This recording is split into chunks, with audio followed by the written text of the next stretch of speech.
Hi friends, ఎలా ఉన్నారు? దేవుని పరిశుద్ధ నామానికి స్తోత్రం. ఈరోజు మన వీడియోలో స్త్రీలు మరొక పురుషుడిని కోరితే వాళ్ళు నరకానికి వెళ్తారంట.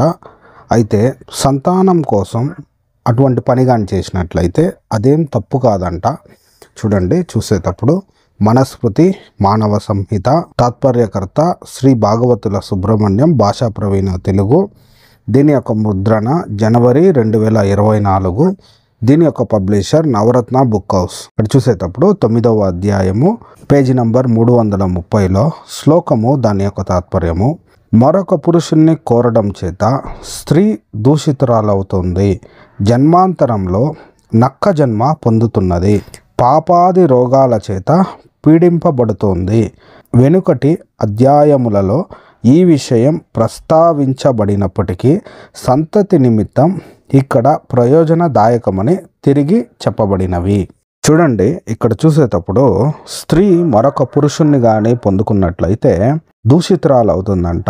జన్మాంతరంలో అంటే ఈ సనాతన ధర్మంలో పునర్జన్మలు ఉంటాయి కదా, ఆ లెక్క ప్రకారం కానీ చూసినట్లయితే ఒకవేళ స్త్రీ ఇలాగాని వ్యభిచారం చేసినట్లయితే ఆమె వచ్చే జన్మలో నక్క జన్మ పొందుద్దంట, పాపాది రోగాల చేత పీడింపబడద్దంట. అంటే అనేక రకములైన పాపాల వల్ల రోగాలు వచ్చి పీడింపబడద్దంట.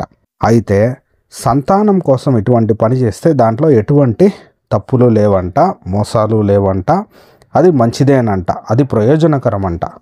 చూసినారా?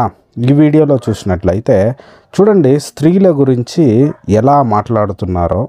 అంటే సంతానం కోసం వాళ్ళు వ్యభిచారం చేస్తే తప్పు లేదా?